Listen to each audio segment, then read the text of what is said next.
사랑이 많고 은혜가 풍성하신 우리 아버지 하나님, 은혜를 진심으로 감사를 드립니다. 특별히 오늘 수요 기도회를 하나님 제단에 올라와 드리는 은혜를 허락하여 주심을 너무나 감사를 드립니다. 아버지 하나님이여, 언제나 저희들은 주님의 은혜가 없이는 살아갈 수가 없습니다.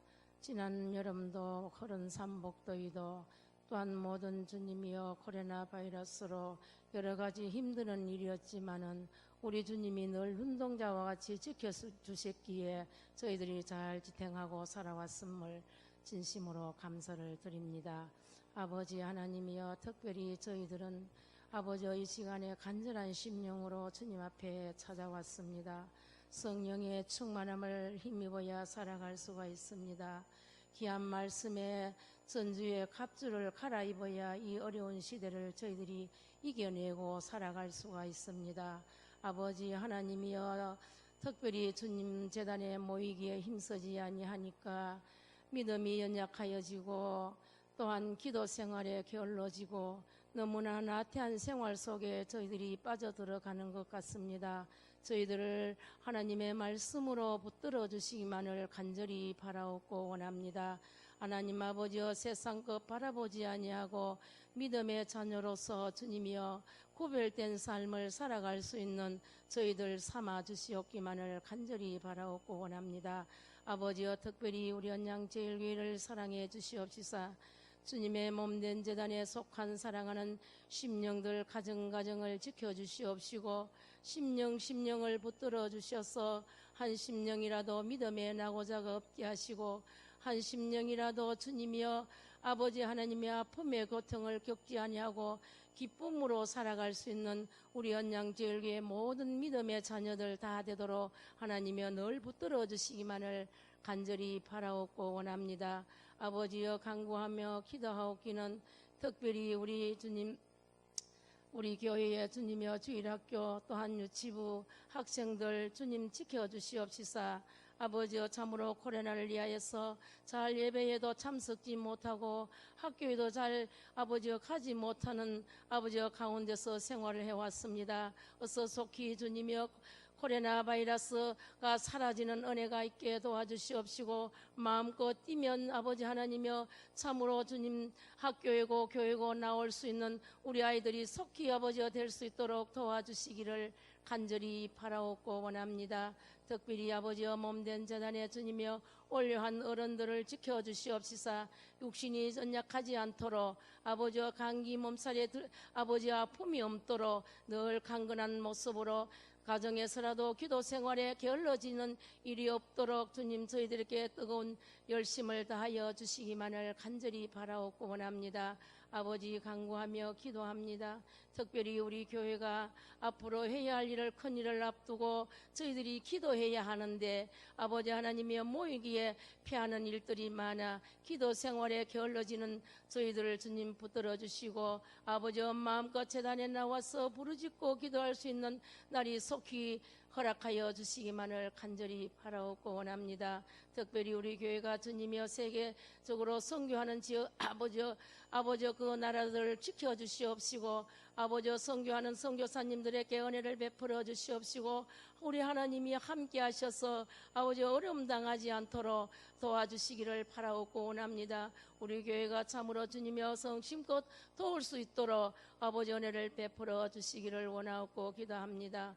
또한 아버지 하나님이여 특별히 간절히 간구하며 기도하옵기는 우리 교회가 주님의 120주년을 아버지 하나님이여 놓고 지금까지 기도해 왔습니다. 모든 일들이 주 안에서 형통하게 이루어지는 은혜가 있도록 도와주시옵시사. 앞장서서 아버지여 수고하는 우리 당회의원님들과 또한 주님이여 참으로 모든 의원님들 위에도 함께 하셔서 마음이 하나가 되어서 우리 교회가 크게 한번 성장시키는 은혜가 있도록 도와주시옵시고 아버지여 인간이 모든 계획을 세울지라도 일하시는 우리 여호와 하나님이신 줄로 저희들은 믿습니다.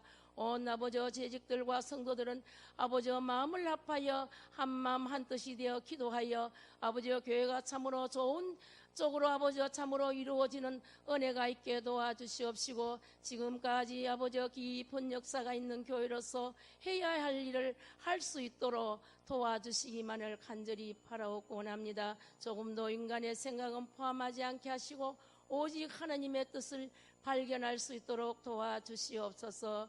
아버지의 이 시간도 특별히 귀하신 목사님 단위에 세우소서 귀한 말씀을 저희들에게 선포하십니다.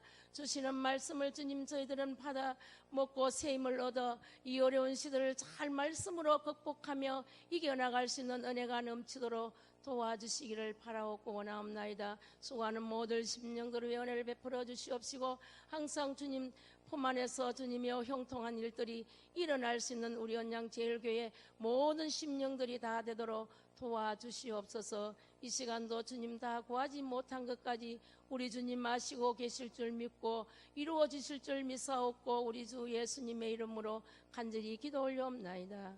아멘.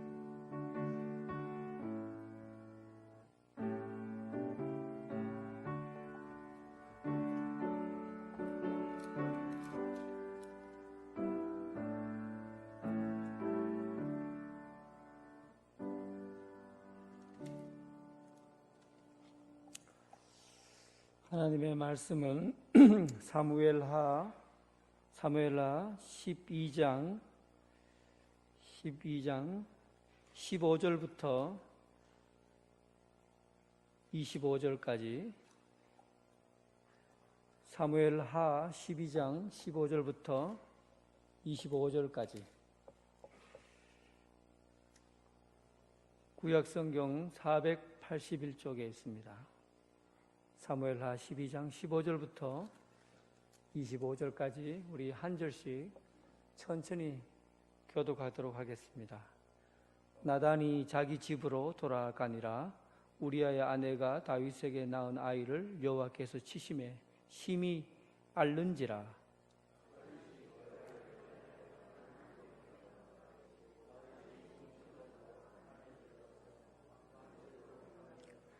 그 집의 늙은 자들이 그 곁에 서서 다윗을 땅에 일으키려 하되 왕이 듣지 아니하고 그들과 더불어 먹지도 아니하더라.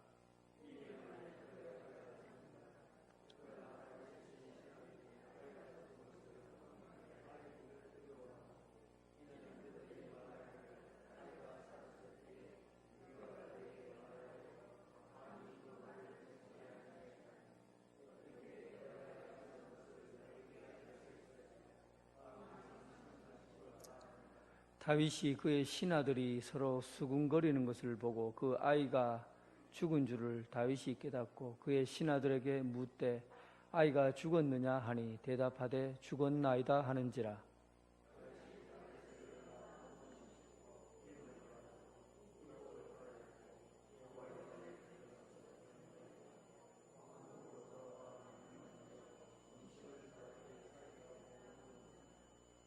그의 신하들이 그들에게 이르되 아이가 살아있을 때에는 그를 위하여 금식하고 우시더니 죽은 후에는 일어나서 잡수시니 이 일이 어찌 됨이니까 하니,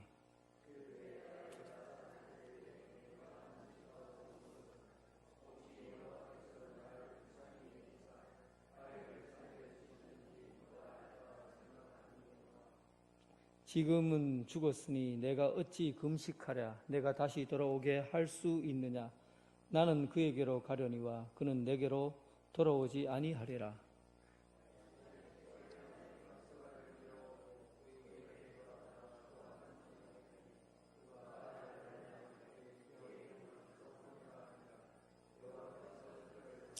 (25절입니다) 선지자 나단을 보내 그의 이름을 여디디아라 하시니 이는 여호와께서 사랑하셨기 때문이더라.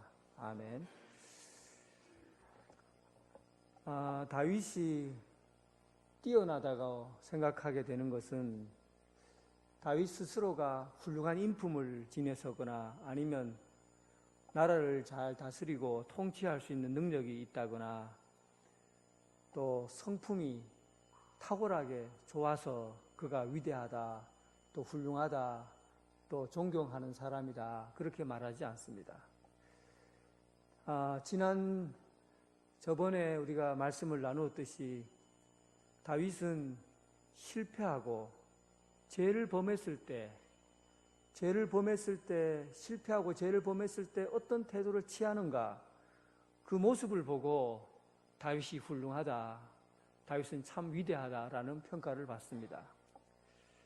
다윗이 죄를 범했을 때 그는 자기 자신에 대해서 정직하게 하나님 앞에 가져왔습니다. 그리고 사실은 다윗 자신이 왕이기 때문에 사람들 앞에서 자기 있는 자리에서 내가 죄를 범했다 이렇게 말하는 것은 보통 힘든 게 아닙니다. 실제로 세리와 같은 경우에는 예수님 앞에 주님, 저를 불쌍히 여겨 주시옵소서, 저는 죄인입니다. 세리 입장에서는 자기가 죄인이라고 말하는 게 당연한 거기 때문에 어쩌면 정직하게 자기 자신을 내어놓기가 쉬워요. 그런데 예루살렘의 왕이요, 남과 북을 하나로 통일시킨 그 위대한 왕의 입장에 서면, 왕의 자리에 서면 자기 자신에 대해서 감히 나는 불쌍한 사람이요, 나는 죄인입니다, 이런 말 하는 게 쉽지 않습니다. 요즘 우리 텔레비전을 보면은 법무부 장관이라는 사람도 자기 잘못을 누군가가 지적하니까 뭐라고 얘기합니까? 소설 쓰시네 그러잖아요. 자기 자리가 법무부 장관 정도 되니까 남들이 자기 죄를 지적하면 못 견디는 거예요. 그리고 지적한 사람 보고 소설 쓰지 마라, 지어내지 마라, 이런 말을 합니다. 다윗의 자리를 한번 생각해 보세요. 다윗의 그 위대한 자리, 그리고 그가 남과 북을 통일시키고 광야에서 자기 부하를 훈련시켜서 통일왕국을 이루기까지 그의 인품이 얼마나 훌륭합니까? 그리고 그의 자리가 얼마나 대단한 자리예요. 그런데 그는 그 자리에서 내가 죄인입니다, 내가 죄를 범했습니다, 죽을 죄를 범했습니다 라고 용서를 구했습니다. 자기 자신에 대해서 가장 정직하게 이야기할 수 있는 그 왕을 두고 우리는 그를 평가하기를 위대한 왕이다, 다윗의 위대함을 그곳에 두고 있다는 거예요. 그래서 여러분, 우리가 우리 자신에 대해서 얼마나 정직한가 하는 것이 하나님 앞에 섰을 때 내 자신이 얼마나 정직한가, 이것이 우리 삶의 기준이 되고 표준이 된다는 사실이에요. 도덕적으로 내가 훌륭하게 살아야 되고 세상에서 뭔가 이름을 나타내야 되는 것이 우리의 자리가 아니라, 그것으로 사람을 평가하는 것이 아니라 우리를 바라보는 것은 내가 하나님 앞에 정직하게 내 삶을 내어놓을 수 있느냐의 문제입니다. 그런 면에서 다윗을 위대하다라고 평가하는 겁니다.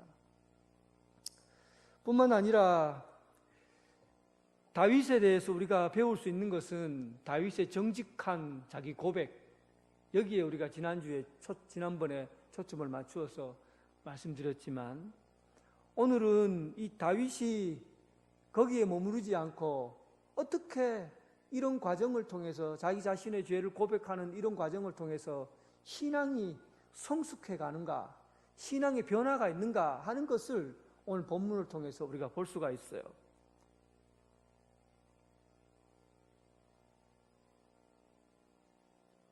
나단이 다윗에게 여호와께서 당신의 죄를 사하였습니다 라고 얘기를 하니까 다윗이 자기 죄를 고백했어요. 그러자 나단이 다윗에게 즉시로 여호와께서 당신의 죄를 사하셨습니다 하고 그 죄에 대한 고발한 거기에 대한 대답으로 하나님께서 당신의 죄를 사하여 주셨다라는 응답을 받습니다. 그리고는 다윗은 하나님 앞에 용서받은 자로서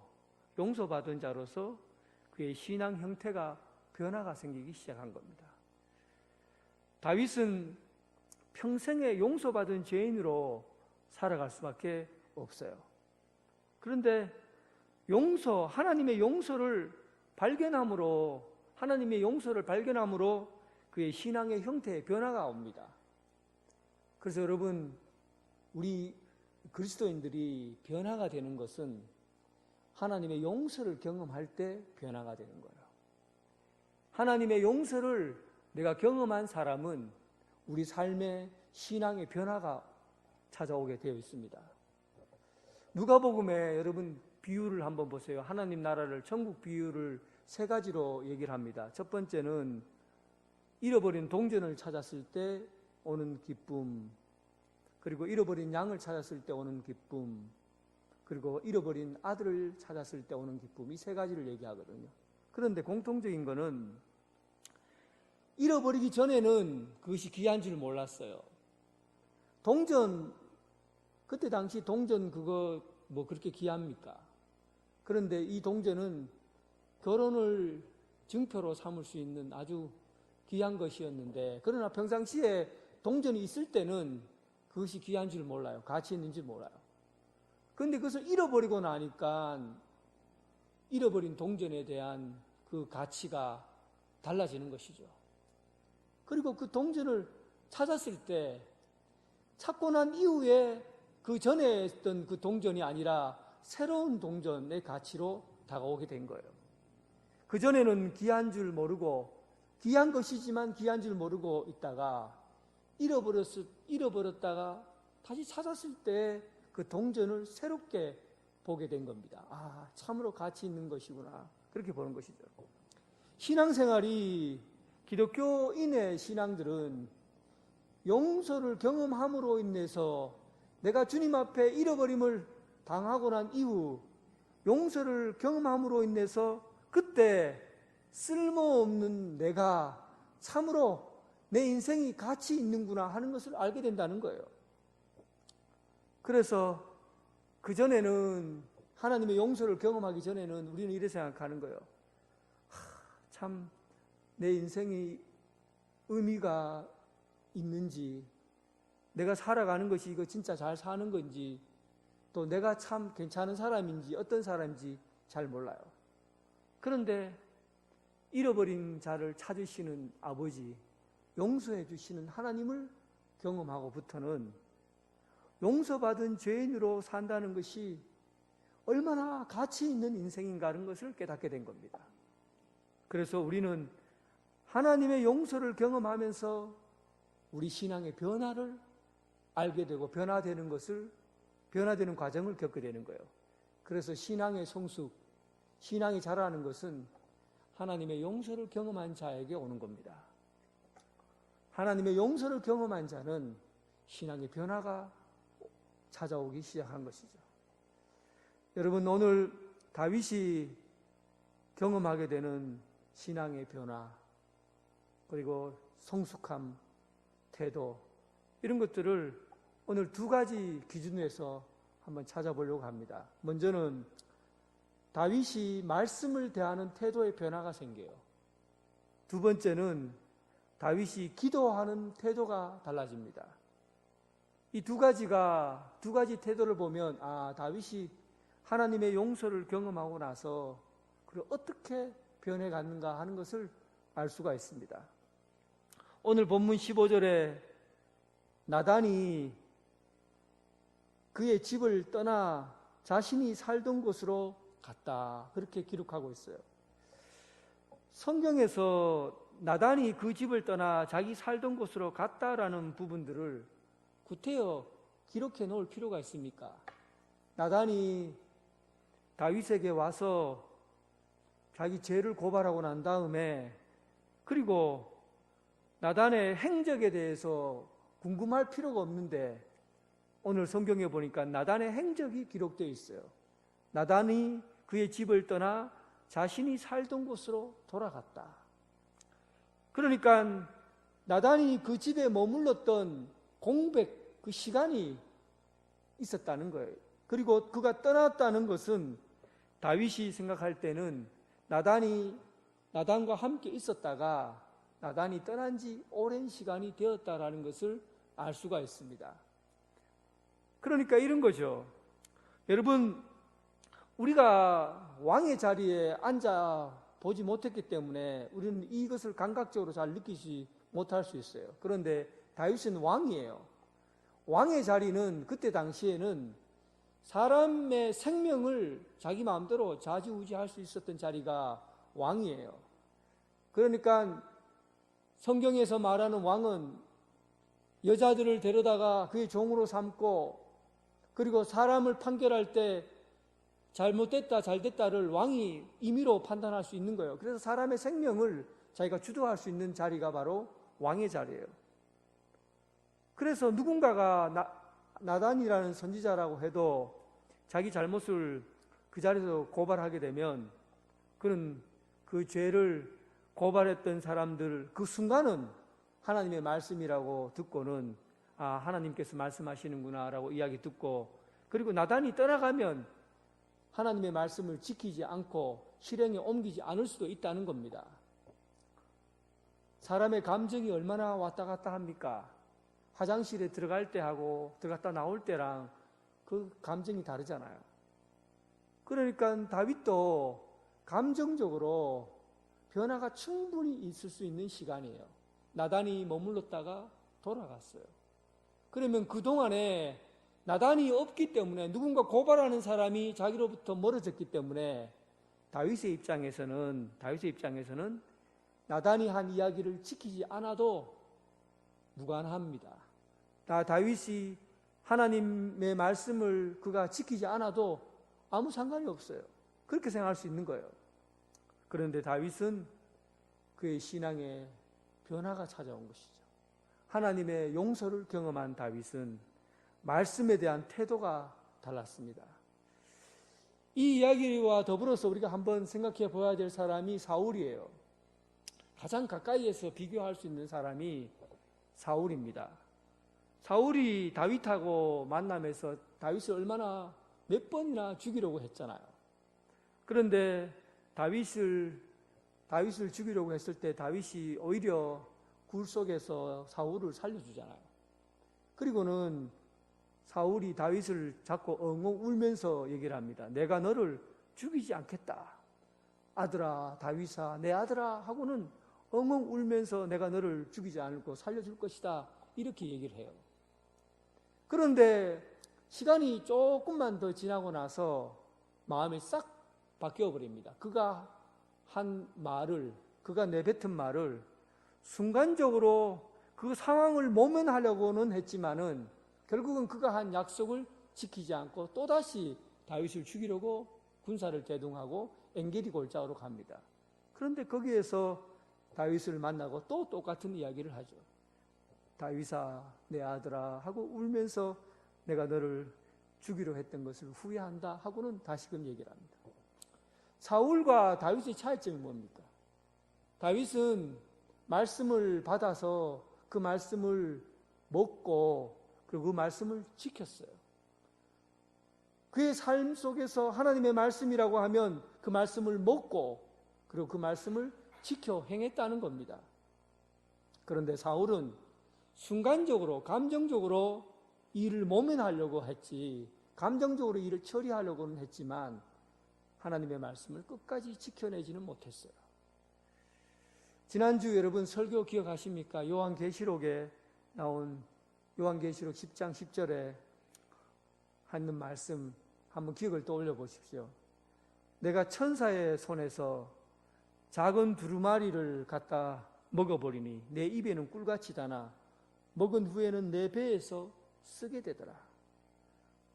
이 말씀 여러분 기억날 겁니다. 하나님의 말씀이 입으로 들어올 때는 달콤한데 그의 말씀이 배에 들어가니까 쓰더라, 그런 얘기를 해요.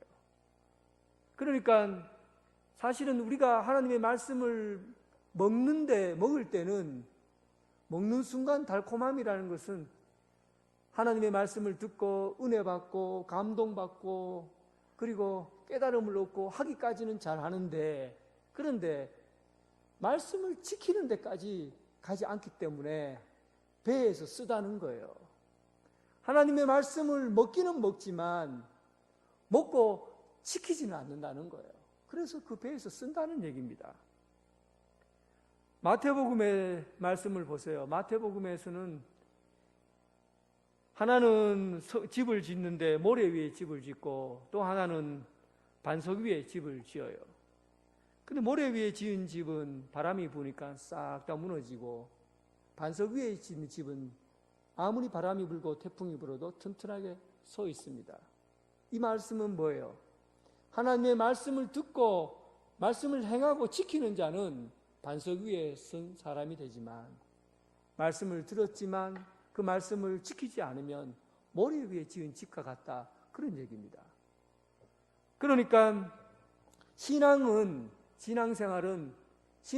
변화는 어디에서 오느냐 하는 거예요. 다윗의 변화는 말씀을 먹고 그 배에 들어온 그 쓴 신앙을 지켜 행하는 겁니다. 여러분, 삶이 변화될 때 제일 먼저 우리의 변화에 성숙한 신앙에 하나님의 말씀을 듣고 행하는 그 태도에서 나옵니다. 하나님의 말씀을 먹기는 좋아하고 먹고 달고 단 달콤한 맛은 즐기지만 쓴 말씀은 행하지 않으려고 하는 것이죠. 말씀의 고난과 어려움과 힘든 일은 우리가 행하려 하지 않는 것이죠. 이런 부분에서 신앙의 성장은 있을 수 없는 겁니다. 신앙이 성장하고 성숙한 것은 쓴 말씀을 우리가 먹고 그 말씀을 소화해내는 데 있어요. 사랑하는 성도 여러분, 다윗의 신앙의 성숙한 신앙의 모습을 보여준 것은 하나님의 말씀을 대하는 태도가 달라졌습니다. 그 배에 들어온 쓴 말씀을 그가 지켜 행하는 데 있었다는 것이죠. 두 번째 다윗의 신앙의 변화는 기도에 대한 거예요. 기도를 어떻게 기도하느냐, 또 어떤 방식으로 기도하느냐, 기도의 태도에 다윗의 행동이 변화가 생겼습니다. 오늘 본문은 다윗이 죄를 범함으로 밧세바에서 낳은 내 아들이 병에 들어 죽을 것이다, 이런 나단의 말을 들었어요. 그리고는 즉시로 그 아들을 위해서 7일 동안 밤낮으로 울며 기도하고 금식했어요. 그리고 하나님 앞에 간절히 아뢰었습니다. 많은 사람들이 다윗 왕이 무릎 꿇고 회개하는 장면을 지지해 주었어요. 그의 기도는 참으로 진실되었어요. 그러면 여러분, 이렇게 기도하면 하나님께서 그의 아들을 살려주지 않았겠습니까? 다윗은 아마도 그가 이렇게 간절히 기도한 것은 하나님께서 자기 아들을 살려주실 것이다, 아마 우리는 다윗의 기도에서 그런 느낌을 경험할 겁니다. 그렇게 생각했을 거예요. 그런데 다윗은 하나님 앞에 그가 이렇게 눈물을 흘리며 기도하고 간절히 구하는 것은 다윗이 자기 아들을 살려줬으면 좋겠지만 살려주지 않아도 하나님의 뜻이 이루어진다, 이렇게 그는 생각한 거예요. 기도의 태도가 다르죠. 우리는 여러분, 기도라고 하면 내가 원하는 것을 하나님이 이루어주기를 원해서 기도합니다. 내가 하나님 앞에 소원이 있어요. 내가 하나님 앞에 뭔가 소원이 있어요. 또 내가 하나님 앞에 바라는 것이 있어요. 그럴 때마다 하나님 앞에 때를 쓰면서 기도하죠. 며칠 동안 금식하고 또 시간을 정해놓고 40일 작정기도 하고 진짜 목이 쉬더라도 하나님 앞에 기도를 해요. 그때 우리는 어떻게 생각합니까? 하나님, 내가 원하는 기도입니다. 내 소원을 들어주십시오. 이렇게 기도하잖아요. 이것이 잘됐다 잘못됐다 얘기 안 해요. 소원을 바라고 내가 원하는 걸 하나님 앞에 기도할 수 있어요. 그런데 여러분, 성숙한 삶의 기도는, 차원 높은 기도는 내가 가지고 있는 이 소원을 하나님 앞에 아뢰되 그 소원에 대해서 하나님이 응답하지 않더라도 하나님의 뜻이 이루어지면 그 기도가 옳은 줄 알고 기도하는 것입니다. 이렇게 기도한 사람이 있지요. 예수님입니다. 예수님께서 겟세마네 동산에서 십자가에 죽으시기 전에 하나님 앞에 죽음이 두렵다. 가능하면 좀 살려달라고 그렇게 기도하잖아요. 그러나 그 예수님이 뭐라고 합니까? 이 모든 것이 아버지의 뜻이 아니라면, 아버지의 뜻이라면 이 잔을 내가 마시겠습니다. 내 소원이 있어요. 내가 바라는 게 있어요. 내가 바라는 욕망이 있어요. 내가 원하는 것이 있어요. 그런데 내가 원하고 바라는 모든 것들이 하나님의 뜻이 아니라면 하나님의 뜻이 이루어지게 되는 것, 이것이 성숙한 기도예요. 성숙한 기도, 어른된 기도예요. 다윗이 아들이 죽었다는 이야기를 듣고 7일 동안 금식하고 눈물 흘리며 기도했는데 바깥에 신하들이 수근수근거립니다. 아들이 죽었어. 수근수근거려요. 그러니까 다윗이 그 얘기를 듣고는 당장에 일어나서 벌떡 일어나서 목욕하고 깨끗하게 몸을 씻고 평상시처럼 기름을 바르고 좋은 옷으로 입고 그리고 밥을 차려오라고 하고는 그리고는 맛있는 음식을 먹습니다. 다윗이 이 일하는 태도를 보고 사람들이 뭐라고 생각하겠어요? 저런 엉터리 같은 왕이 있나? 어떻게 다윗이 아들이 죽지 않았을 때는 그렇게 병들었을 때는 그렇게 눈물 흘리며 기도하는데 죽고 나서 이렇게 말짱하고 그리고 아무런 일이 없는 사람처럼 저렇게 행동하나? 그렇게 생각했을 거예요. 다윗은 그러한 일들을 알고 있었음에도 불구하고 다윗은 하나님의 뜻이 이루어지는 것으로 그는 판단한 겁니다. 아들이 죽은 것은 결국은 내가 기도를 해서 아들을 살리는 것보다도 하나님의 뜻, 하나님께서 이루어지셔야 하는 그 뜻이 거기에 나타났다고 보았기 때문에 결국은 하나님의 뜻이 이루어졌다는 것으로 그는 아들이 병에 걸려 죽은 것에 대해서 하나님의 뜻이 이루어진 것으로 확신하고 그는 다시금 새롭게 삶을 시작할 수 있도록 옷을 갈아입고 목욕하고 그리고 밥을 먹었던 것입니다. 다윗의 신앙이 변화가 온 거예요. 어떤 변화입니까? 하나님의 말씀을 대하는 태도에서 변화가 왔어요. 달고 오묘한 말씀만 먹는 것이 아니라 배에 들어가서 쓴 말씀, 고통스럽고 견디기 힘들고 어려운 것이라도 하나님의 훈련, 하나님께서 계획하신 훈련이요, 또 하나님께서 주신 고난이요, 어려움이라고 한다면 그 말씀을 통해서 지켜내는 그러한 믿음을 가졌던 겁니다. 뿐만 아니라 그는 기도하는 태도가 달랐어요. 언제나 내가 원하는 소원과 내가 바라는 것들과 내가 생각하는 것들이 기도 중에 응답으로 받아야 되는데 그렇지 않았던 것이죠. 하나님께서 원하는, 하나님께서 생각하는 하나님의 뜻이 이루어진다면 저는 이것으로 족합니다. 여러분, 성숙한 믿음으로 변화되는 삶을 살아가기를 주님의 이름으로 축원합니다. 24절 다윗이 그의 아내 밧세바를 위로하고 그에게로 들어가 동침하였더니 그가 아들을 낳음에 그의 이름을 솔로몬이라 했다. 이제 여러분 말씀을 살펴보듯이 다윗이 죄를 범할 때 죄를 범하는 그 대상자로 밧세바를 선택했어요. 그래서 그 밧세바는 그에게 그의 욕망을 이루는 도구처럼 사용되었습니다. 그런데 어쨌든 다윗은 밧세바로 인해서 죄를 범하게 되었어요. 그래서 성경에 보면 밧세바를 표현할 때 우리아의 아내 밧세바라 이렇게 표현합니다. 우리아의 아내 밧세바. 근데 오늘 본문 24절에 보면 그의 이름이 우리아의 아내라고 되어 있지 않고 다윗의 아내 바세바라고 표현이 되어 있어요. 바세바에게 변화가 오고 있죠. 그러니까 오늘날 죄를 지어 다윗이 죄를 범했을 때 가장 큰 피해자는 바세바라고 봅니다. 바세바가 뭔 잘못이 있어요? 그런데 바세바는 그 다윗으로 인해서 가장 큰 피해자로 남아있을 수밖에 없게 된 겁니다.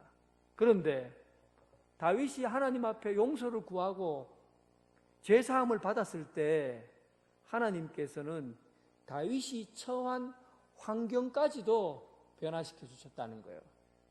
하나님의 용서가 얼마나 폭이 넓은가를 우리는 알 수가 있어요. 다윗은 자기 자신의 죄 용서만을 위해서 구했지만은 하나님께서는 다윗의 환경을 변화시켜 주었어요.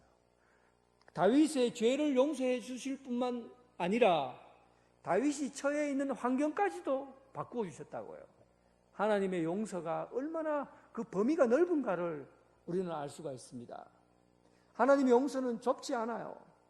하나님의 용서는 다윗이 그렇게까지 죄를 범하고 해서 바세바조차도 그리고 그의 인생이 끝이 날 수 있었지만 하나님은 다윗을 용서함으로 그의 환경, 특별히 바세바의 자리까지도 바꾸어 놓으셨다는 거예요. 왕후가 되었죠. 하나님의 그 다윗이 죄를 범함에 그 여인이 간음한 여인으로 취급되고 그렇게 쓸모없는 인간으로 버림을 받는 것이 아니라 하나님께서 다윗을 용서해 주므로 바세바조차도 그의 자리를 회복시켜 주었어요. 그리고는 그의 아들 솔로몬을 통해서 그의 왕위를 이어가도록 그의 환경을 완전히 바꾸어 주신 겁니다. 하나님의 용서는 판을 뒤집어 엎습니다. 판이라는 말씀 아시죠? 판. P-A-N. 판이라는 말은 이 헬라어 말로 판이라는 말은 뒤집는다는 뜻이에요. 전체라는 뜻이에요. 전체라는 뜻이에요. 그런데 하나님의 용서는 우리는 다윗의 것만 바라보지만 하나님은 이 판을 뒤집어 놓으셔요.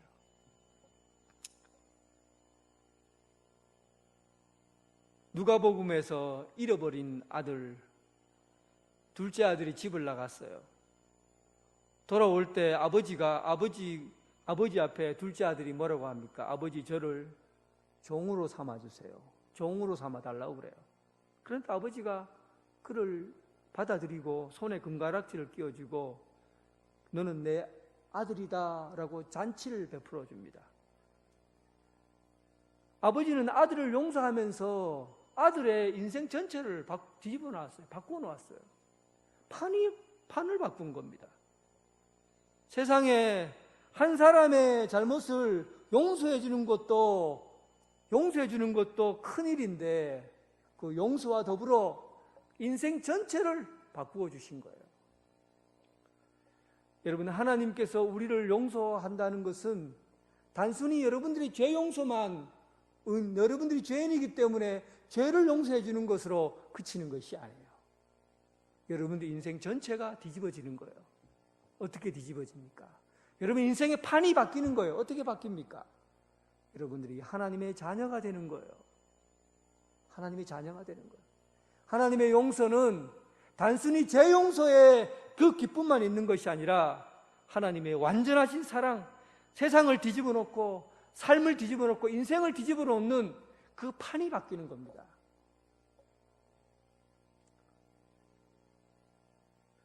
지난주 설교 다 잊어버리셨겠지만 한번 기억을 떠올려 보세요. 유럽에 흑사병이 걸렸을 때 그 흑사병으로 인해서 유럽의 3분의 1이 다 죽었어요. 200년 동안 지속이 되었어요. 저는 교회가 그때 얼마나 죄를 짓고 죄를 범했는지 역사 속에 다 기록되어 있습니다. 그런데 에베소 교회처럼 교회의 촛대를 주님께서 옮기겠다고 할 정도로 그때 그 죄에 교회가 처해 있는 그 책임성을 다하지 못하고 세상 가운데 빛과 소금의 역할을 감당하지 못한 그 엄청난 일들이 흑사병이 있는 그 역사 안에 있었어요. 그래서 우리는 교회가 이제는 여기서 끝나지 않겠는가? 하나님께서 교회를 완전히 전부 다 촛대를 옮기시려고 하는가? 이럴 때 하나님께서 새로운 사람들을 준비시켰어요. 종교개혁자들을 일으키시고 그리고는 새로운 교회로 바꾸어가는 그 작업을 하시고 계셨던 것이죠. 하나님은 인류 전체 교회의 판도를 바꾸어 놓으시려고 하신 겁니다. 하나님의 은혜와 사랑과 용서가 그 우리가 알지 못하는 하나님의 용서함 가운데 세상이 바뀌어져 가는 것을 우리는 유럽의 역사 가운데 우리는 보아왔습니다. 사랑하는 성도 여러분, 우리는 하나님의 은혜와 용서 가운데 세상을 움직이는 힘이 있다는 사실을 알아야 합니다. 하나님의 은혜와 하나님의 사랑은 우리의 죄를 용서해 주는 것으로 모든 것이 끝나는 것이 아니라 새로운 세계를 열어가는 힘과 새로운 세계를 바꾸어가는 하나님의 능력이 거기에 있다는 사실이에요. 오늘 우리는 죄인으로서 살아갑니다. 그러나 용서받은 죄인으로 살아갑니다. 하나님의 용서가 있기에 우리는 우리 인생을 새롭게 일으킬 수 있는 힘을 받아요. 하나님의 용서받은 자로서 하나님의 선물이 얼마나 큰가는 것을 깨달은 사람은 삶을 어중간하게 살지 않습니다. 살아가는 여러분들의 인생을 무기력하게 살지 않아요.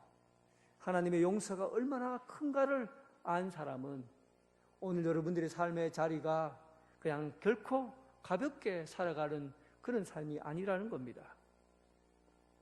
오늘 하나님의 용서가 여러분들의 삶 가운데 영적인 삶뿐만 아니라 육체적인 삶, 그리고 여러분들의 삶의 터전, 교회, 사회, 국가를 바꾸어 갈 수 있는 그런 영적인 힘을 경험하는 하나님의 은혜와 사랑이 여러분들의 삶을 주장해가는 그런 삶이 되길 주님의 이름으로 축원합니다.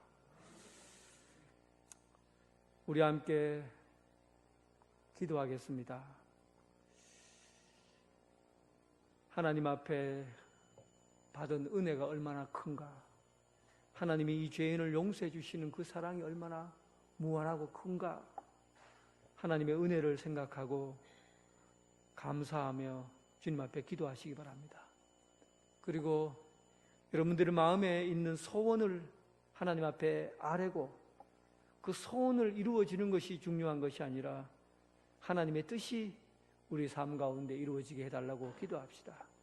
특별히 이 나라 이 민족을 위해서 기도해 주시고 이 교회가 하나님의 교회로 주님께서 세우신 그 교회로 새롭게 시작할 수 있는 교회가 되게 해달라고 한국 교회를 위해서 또 우리 교회를 위해서 우리 기도해 주시고 또 앞으로 여러분들의 가정 가운데 하나님의 사랑과 은혜가 충만하도록 그렇게 기도하겠습니다. 함께 기도하겠습니다.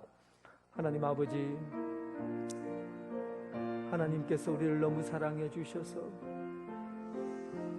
아버지께서 귀한 은혜 가운데 용서받은 죄인으로 서게 하심을 감사합니다. 아버지 하나님, 다윗이 하나님의 사랑을 깨닫고 하나님의 용서를 깨닫고 얼마나 그 큰 은혜 가운데 살게 하셨는지 우리는 그 과정을 잘 압니다. 세상의 그 어떤 힘보다도 하나님이 우리를 사랑하시고 용서해 주시는 그 힘이 세상을 변화시켜 나갈 수 있고 하나님께서 우리에게 베푸신 그 사랑의 능력으로 이 세상을 변화시켜 갈 수 있다는 것을 믿습니다. 사랑하는 하나님 아버지, 우리를 다시금 일으켜 세워 주시옵소서. 무릎이 꺾이고 허리가 꺾이고 일어날 용기가 없고 힘이 없어 쓰러져 지쳐 있습니다. 우리 영혼을 불쌍히 여겨 주셔서 정직한 영으로 주님 앞에 고백하고 하나님 앞에 나아가는 우리의 삶을 다시금 회복시켜 주시옵소서. 오늘 하나님 말씀을 듣고자 합니다. 하나님의 말씀을 통해서 우리 속에 들어있는 이 쓰고 쓴 말씀들을 새롭게 익혀나가고 하나님이 주신 이 말씀으로 통해서 하나님 아버지 우리의 말씀을 듣고 새롭게 변화되는 그런 역사가 있게 하여 주옵소서. 아버지 한국교회를 다시금 세워주시옵소서. 세상 가운데 공적인 선한 영향력을 익히고 또 선한 영향력으로 아버지의 교회를 세워가야 하지만 세상 가운데 아버지 공동의 선을 이루어가지 못하고 빛과 소금의 역할을 감당하지 못하고 세상 가운데 지탄받는 교회로 하나님 서 있다면 이제 하나님 우리의 썩어지고 문드러진 우리의 하나님의 교회 공동체를 다시금 용서해 주셔서 아버지 하나님 새롭게 회복되는 역사가 있게 하시고 삶을 회복시켜 주시는 주님 앞에 우리 자신 언제 드리는 역사가 있게 하여 주옵소서. 아버지 이 교회 위에 함께 하여 주시고 성령님이 임재하시고 주의 성령 가운데 새롭게 변화되는 그런 교회로 세워지게 하여 주옵소서. 하나님 주장해 주시고 은혜 가운데 새롭게 나아가는 교회 되게 하여 주옵소서. 한국 교회가 다시금 주님께서 세우신 교회로 새롭게 시작할 수 있는 그런 교회로 세워지게 하여 주시옵소서. 은혜와 자비와 긍휼이 풍성하신 하나님, 우리가 용서받지 못했다면, 하나님의 큰 용서를 알지 못했다면 우리는 너무 교만해서 인간의 힘으로 그리고 사람의 능력으로 그렇게 살아가려고 애썼을 겁니다. 그러나 우리가 죄인인 줄 알고 연약한 줄 알고 부족한 줄 알고 하나님의 사랑과 용서를 강구하는 죄인입니다. 하나님께서 다윗을 그렇게 용서해 주시고 사랑해 주시고 품어주셨기에 그 힘으로 변화된 삶을 살고 또 그 힘으로 말씀을 먹고 또 뱃속에 들어간 그 쓴 말씀을 소화해내고 그리고 세상 가운데 하나님의 이름으로 영광된 그 일들을 감당할 수 있었음을 믿습니다. 오늘 우리에게 주어진 말씀, 달고 오묘한 말씀, 그리고 먹어서 쓰다고 할 만큼 고난, 힘든 과정, 어려운 일들을 잘 이겨내고 하나님 말씀을 한 말씀이라도 우리의 삶 가운데 지켜낼 수 있는 그런 삶 살게 하여 주옵소서. 하나님께서 우리에게 주신 그 용서의 힘으로 환경이 변하고 주변에 있는 일들이 변하고 그리고 우리의 삶의 판도가 바뀌어지는 역사가 있게 하여 주옵소서. 오늘 한국교회 위에 함께 하여 주셔서 세상 가운데 손가락질 당하고 세상 가운데 빛과 소금의 역할을 감당하지 못하고 공적인 자리에서 하나님의 선한 의지를 펼쳐가지 못했던 점 용서해 주시고 하나님 우리 한국교회에 하나님의 큰 은혜와 긍휼을 베풀어 주셔서 다시금 새롭게 일어날 수 있는 무릎에 힘을 허락해 주시고 온몸에 주님의 사랑의 역사가 있게 하여 주셔서 세상을 변화시킬 수 있는 힘을 다시금 허락하여 주옵소서. 우리 교회가 앞으로 120주년을 기대하고 고대하고 기도하면서 하나님 이 세상 사람들에게 주변에 있는 이웃들에게 하나님의 사랑을 널리 펼쳐나갈 수 있는 그런 교회로 자리매김하게 하여 주옵소서. 하나님께서 사랑하는 교회, 하나님께서 세우신 교회, 건강한 교회로 세움받게 하여 주옵소서. 예수님 이름으로 기도드립니다. 아멘.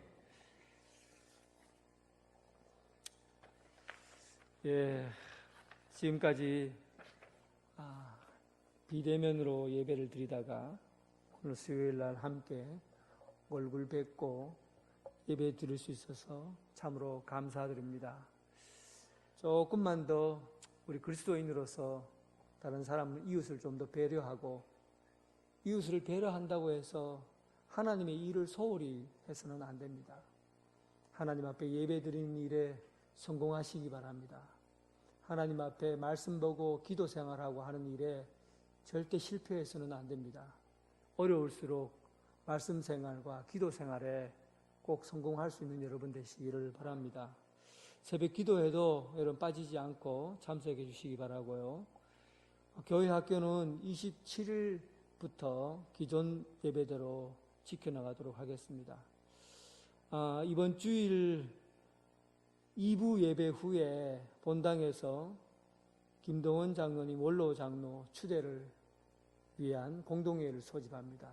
정말 축하하고 명예를 보존하는 일입니다. 많이 참석해 주셔서 축하하는 일에 박수 칠 수 있는 그런 모임 여러분들 참여해 주시기를 부탁드리겠습니다.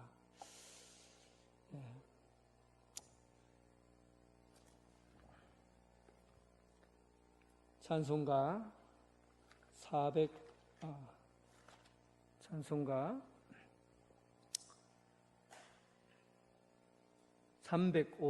305장입니다. 305장.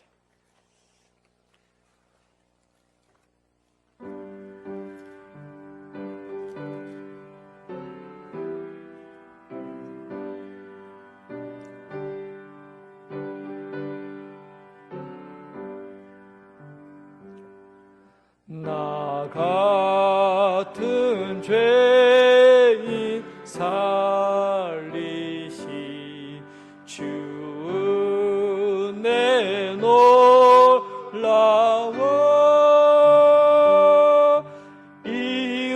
잃었던 생명 찾았고 광명으로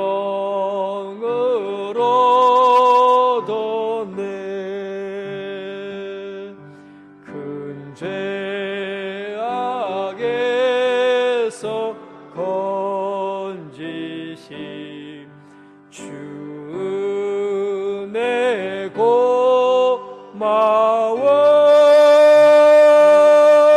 나 처음 믿은 그 시각 기하고 기하다 이제껏 내가 산 것도 주님의 은혜라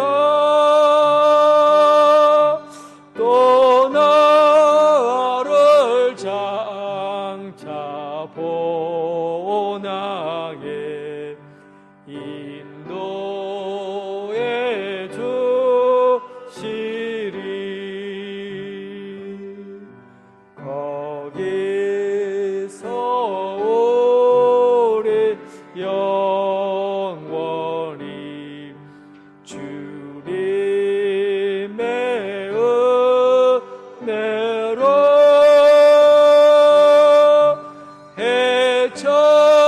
해처럼 밝게 살면서 주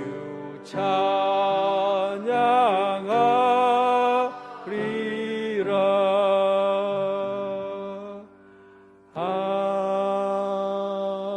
아멘. 주님 가르쳐 주신 기도로 예배를 마치겠습니다. 하늘에 계신 우리 아버지, 아버지의 이름을 거룩하게 하시며 아버지의 나라가 오게 하시며 아버지의 뜻이 하늘에서와 같이 땅에서도 이루어지게 하소서. 오늘 우리에게 일용할 양식을 주시고 우리가 우리에게 잘못한 사람을 용서하여 준 것 같이 우리 죄를 용서하여 주시고 우리를 시험에 빠지지 않게 하시고 악에서 구하소서. 나라와 권능과 영광이 영원히 아버지의 것입니다. 아멘.